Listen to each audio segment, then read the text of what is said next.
Qatar में सिखों की आस्था का अनूठा सफर। खाड़ी के तमाम देशों, सऊदी अरब हो, ईरान हो, यूएई हो या फिर बहरीन और कतर जैसे देश ही क्यों ना हो, हर जगह सिखों की उपस्थिति है।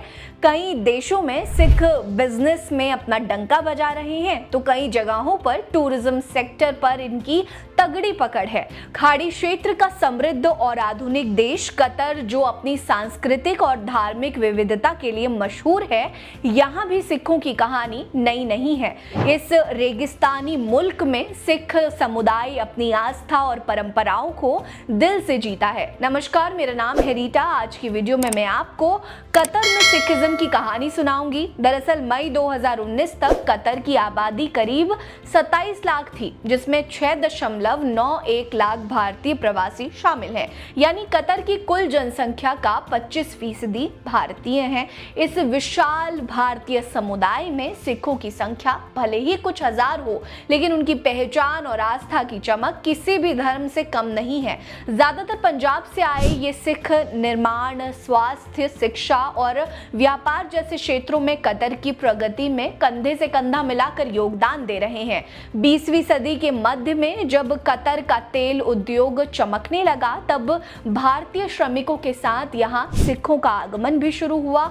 ये समुदाय भले ही छोटा हो, लेकिन अपनी सिक्खी और संस्कृति को जीवित रखने का उनका जुनून लाजवाब है। कतर में सिखों के लिए सबसे बड़ी चुनौती है वहां कोई भी आधिकारिक गुरुद्वारा ना होना। लेकिन क्या सिक्खी को दीवारों की जरूरत है? जवाब है बिल्कुल नहीं। सिख समुदाय की ओर से अपने घरों, किराए की जगहों या निजी स्थानों में कीर्तन, लंगर और प्रार्थनाएं आयोजित की जाती हैं। बैसाखी और गुरु नानक जयंती जैसे त्योहार यहाँ निजी तौर पर लेकिन पूरे उत्साह के साथ मनाए जाते हैं।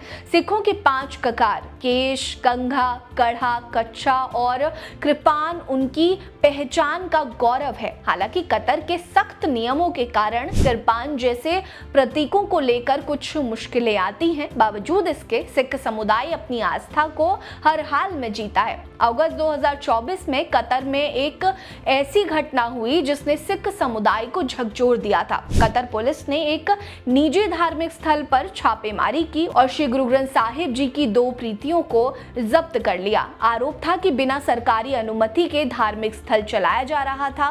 सिखों के लिए श्री गुरु ग्रंथ साहिब जी सिर्फ एक ग्रंथ नहीं, बल्कि जीवित गुरु हैं। इस घटना ने सिख समुदाय में आक्रोश पैदा किया। भारतीय विदेश मंत्रालय ने तुरंत कदम उठाए, जिसके बाद तुरंत ही श्री गुरु ग्रंथ साहिब जी का एक स्वरूप सिखों को वापस कर दिया गया। लेकिन दूसरा स्वरूप अभी भी कतर पुलिस के पास ही है। भारतीय दूतावास इस मामले को सुलझाने की कोशिश कर रहे हैं और कतर सरकार से लगातार बातचीत कर रहे हैं। ये घटना कतर के सख्त धार्मिक नियमों को उजागर करती है, जहां गैर इस्लामिक धर्मों के सार्वजनिक पूजा स्थलों पर पूरी तरह से पाबंदी है। कतर का संविधान इस्लाम को राजकीय धर्म मानता है और शरिया को कानून का आधार बनाता है। गैर मुस्लिम समुदायों को निजी तौर पर अपनी धार्मिक प्रथाएं निभाने की इजाजत है, लेकिन सार्वजनिक पूजा पर सख्त पाबंदियां हैं। कुछ ईसाई समुदायों को यहाँ सीमित स्वतंत्रता मिली है, लेकिन सिखों, हिंदुओं और बहाई जैसे अल्पसंख्यक धर्मों के लिए कोई आधिकारिक पूजा स्थल नहीं है। 2023 में संयुक्त राष्ट्र ने कतर में एक धार्मिक अल्पसंख्यकों के खिलाफ भेदभाव पर चिंता जताई थी। सिख समुदाय के लिए ये नियम चुनौतियां तो लाते हैं, लेकिन उनकी आस्था का जज्बा इन दीवारों को तोड़ता है। आपको बता दें कि कतर में सिख समुदाय सिर्फ अपनी आस्था तक सीमित नहीं है।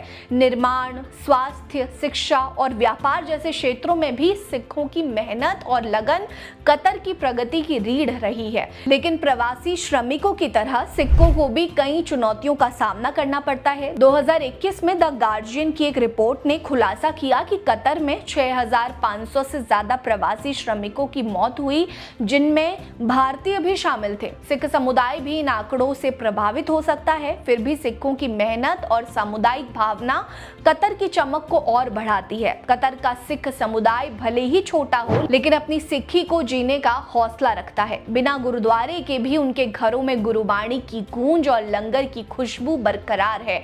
आपको कतर की सिखिज्म की कहानी कैसी लगी, हमें कमेंट सेक्शन में जरूर बताएं। वीडियो को लाइक करिए, चैनल को सब्सक्राइब करिए, हमारे साथ बने रहिए। नमस्कार।